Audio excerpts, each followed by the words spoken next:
عمل عقيقة بنته في قاعة فرح وملبس مراته 9 كيلو دهب في ايديها، ده غير اللي معلقاه على رقبتها، وبدلته كانت معمولة من الدهب. والجمهور بيقوله هات أي حاجة نسد بيها الديون بتاعتنا. حمو بيكا قلب الدنيا بسبب عقيقة بنته تاج. يا ترى ايه اللي حصل وجاب الدهب ده كله منين؟ تعالوا نقول لكم الحكاية.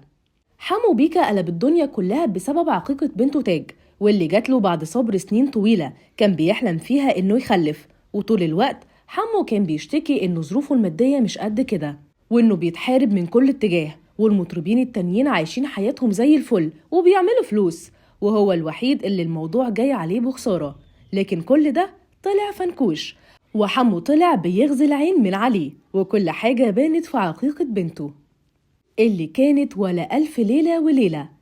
نجوم ومشاهير وبلوجرز من كل مكان، وحاجز أفخم قاعة أفراح في مصر كلها، وكان الأكل ولا الوليمة. أما عن مراته فكانت لابسة 9 كيلو دهب في إيديها، وفي رقبتها سلسلة بتساوي نص مليون جنيه ويمكن أكتر، ده غير الخواتم والفستان اللي كانت لابساه، وده لأن حمو كان مخلي فستانها وبدلته كلها دهب في دهب. وطبعا ده غير انه هو كمان كان لابس سلاسل دهب بيعادل قيمتها اكتر من 2 مليون جنيه، وكل ده وهو بيقول للناس انه معهوش فلوس وانه بيعاني بسبب ظروفه المادية. لكن خلاص كل شيء انكشف وبان. غير كل ده الاجواء اللي هو عاملها اكيد بمبلغ وقدره.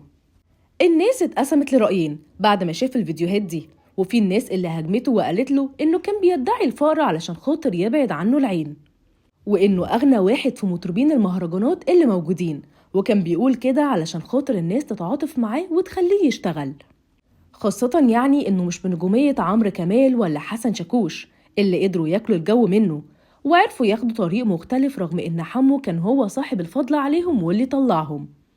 وعلشان كده كان بيحاول يلم التعاطف معاه. وناس تانية بقى دفعت عنه وقالت إنه بديهي يكون عنده فلوس، وإنه مطربين المهرجانات مش فقراء أو موظفين، لكنه كان بيمر في أزمة مالية حقيقية لما طلع قرار بوقفه عن الغنى، ده غير الغرامات اللي كان بيدفعها كل شوية، ومن حقه إنه يتبسط ويعمل اللي هو عاوزه في عقيقة بنته الوحيدة اللي استناها بعد سنين طويلة. إيه رأيكم بقى في اللي عمله حمو بيكا؟